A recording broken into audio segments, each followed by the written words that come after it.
ফলে Rajbanshi vice chancellor এখানে এদের সহ্য হচ্ছে না। আমি যা কিছু করছি বিশ্ববিদ্যালয় অ্যাক্ট মেনে করছি। যে মন্ত্রীর কথা বলছি আমি, তিনি একসময় রাজবংশীদের হাঁটু ভেঙে দেওয়ার কথা বলেছিলেন। তো বলপূর্বক জোরপূর্বক বলছি। স্যার সেক্ষেত্রে কী ব্যবস্থা নেবেন? সেক্ষেত্রে আইনানুগ ব্যবস্থা নেওয়া হবে যথারীতি। পাশাপাশি আরও একটা বিষয় যে শিক্ষাকর্মীদের একটা তারাও কর্মবিরতিতে আছে গত 2 দিন থেকে, গতকাল এবং আজকে। এখন একটা বিশ্ববিদ্যালয়কে অচল করে দেবার একটা প্রচেষ্টা চলছে। আমি আসার পর অল্প দিনের মধ্যে একটা আন্দোলন হয়েছিল, আপনারা পোস্টার দেখেছিলেন, রাজবংশী ভিসি চলবে না, রাজবংশী ভিসি দুরাটো দেখেছিলেন আপনারা। এখানে অনেক পোস্টার করা মারা হয়েছিল এবং স্লোগান তোলা হয়েছিল। এবং এই যে যারা আন্দোলনের সঙ্গে যুক্ত, যারা নেতৃত্ব ভেতরে আছেন যারা, তারা চাইছেন না একজন রাজবংশী ভিসি কুচবিহার 55 বিশ্ববিদ্যালয়ে থাকুক। এবং এর মধ্যে আমি স্পষ্টত আপনাদের বলতে চাই, এর মধ্যে কোনো একজন মন্ত্রী স্পষ্টভাবে তাদের ইন্ধন যোগাচ্ছেন। প্রথমত তিনি বিশ্ববিদ্যালয়ের একটি অনুষ্ঠানে, বিশ্ববিদ্যালয়ের ক্যাম্পাসে একটি অনুষ্ঠানে এসে সেই অনুষ্ঠান সম্পর্কে বিশ্ববিদ্যালয় কর্তৃপক্ষ জানতেন না। তিনি এসে একবার বিশ্ববিদ্যালয়ের উপাচার্যের সম্পর্কে বিষোদ্গার করেছিলেন, সংবাদ মাধ্যমে সেটা প্রকাশিত হয়েছিল। যে সমস্ত কথা বলেছিলেন সেই সমস্ত কথা তার কাছ থেকে আমরা শুনে বলে আশা করি।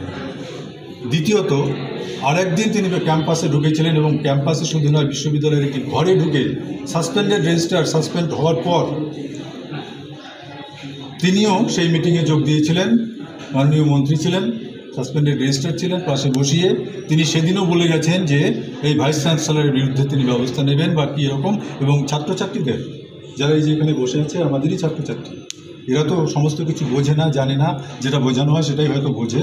এই মুহূর্তে যেটা বুঝছে সেটাই হয়তো তারা মনে করছে, কিন্তু আমি মনে করছি যে ওরা ভুল বুঝে এই সমস্ত আন্দোলনে সামিল হয়েছে। আমি স্পষ্ট বলতে চাই যে এই ব্যক্তি দুবার এসে বিশ্ববিদ্যালয়ের ছাত্রছাত্রীদের খেপিয়ে দিয়েছে।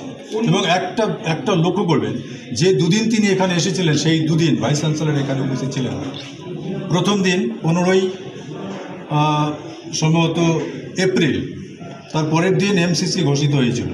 15ই এপ্রিল তিনি এসে একটি উদ্বোধনী অনুষ্ঠান করেছিলেন, যেদিন আমি কলকাতায় একটি বিশেষ মিটিংয়ে উপস্থিত ছিলাম।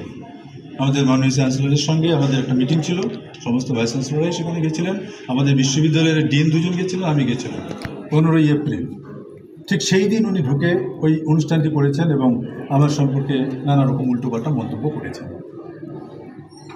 এরপর গত 6ই জুন, 5ই জুনের পরের দিন, ঠিক যেদিন আমার খলিশামারি ক্যাম্পাসে বৃক্ষরোপণের অনুষ্ঠান ছিল, সেখানে আমরা গেছিলাম, ঠিক সেই দিন উনি ঢুকেছেন আমাদের কোনো রকমভাবে না জানিয়ে।